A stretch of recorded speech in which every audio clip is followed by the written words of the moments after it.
Hai semuanya, perkenalkan nama saya Sania Melinda, saya mahasiswi dari Institut Desain dan Bisnis Bali yang biasa dikenal sebagai IDB Bali. Saya dari Prodi Manajemen dan Bisnis, nomor induk mahasiswa saya 256120140056. Jadi pada kesempatan kali ini saya akan membahas mengenai materi paragraf. Video ini saya buat untuk menyelesaikan tugas akhir semester 1. Terima kasih sebelumnya kepada Miss Novi yang memberikan kami mahasiswa dan mahasiswinya kesempatan untuk mencoba memulai presentasi ini. Jadi saya mulai dengan yang pertama, yaitu apa itu paragraf.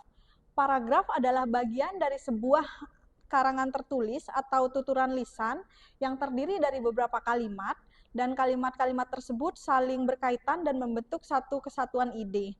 Jadi pada dasarnya paragraf adalah membahas suatu gagasan utama yang dikembangkan secara teratur dari kalimat-kalimat tersebut. Yang selanjutnya ada unsur-unsur paragraf.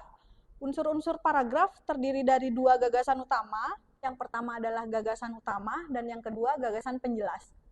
Gagasan utama atau yang biasa kita sebut dengan kalimat utama, yaitu kalimat yang memuat gagasan utama dan menjadi inti paragraf, biasanya di awal, di akhir, ataupun di tengah-tengah kalimat itu sendiri.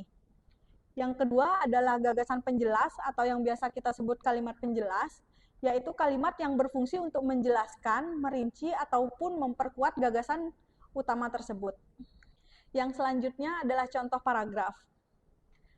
Pada dasarnya, seni terkait dengan kreativitas, oleh karena itu bidang seni, antara lain seni tari, mempunyai ruang yang luas untuk menumbuhkan kreativitas anak.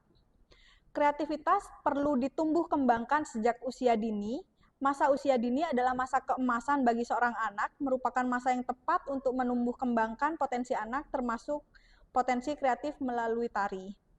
Namun, berdasarkan pengamatan di lapangan terhadap pembelajaran bidang seni, terutama seni tari, umumnya pembelajaran masih dilakukan melalui metode yang terpusat pada guru sebagai model. Dalam hal ini, anak-anak belajar menirukan bentuk tarian yang sudah jadi, tari bentuk, artinya anak-anak tidak dilibatkan secara kreatif untuk proses penemuan atau penyusunan gerak tari.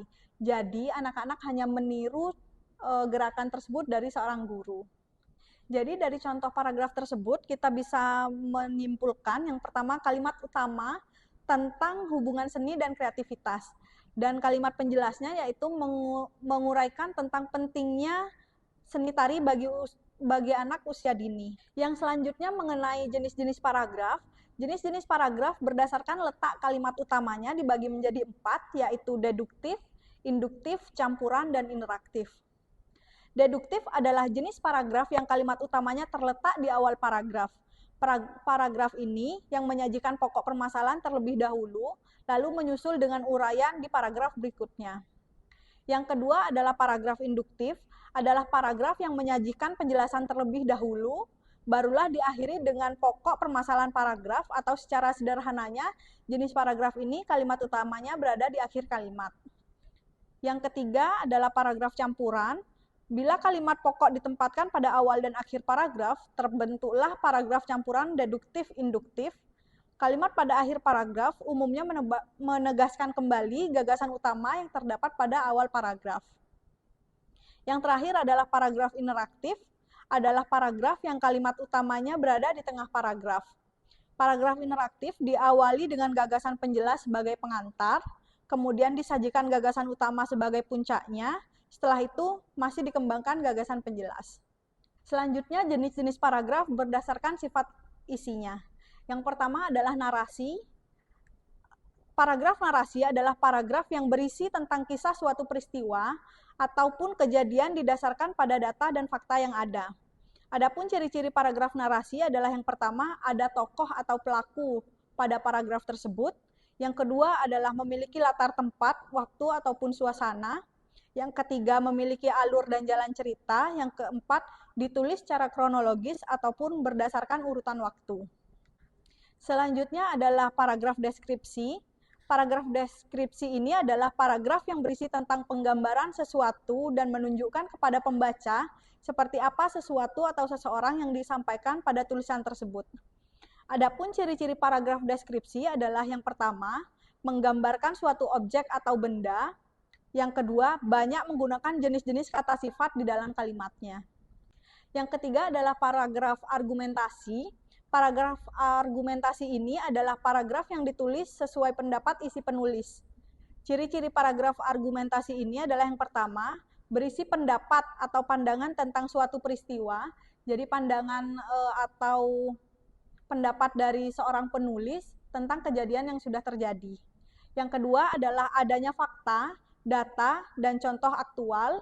Yang ketiga, pendapat disampaikan secara analogis atau menggunakan perumpamaan. Yang keempat, diakhiri dengan kesimpulan.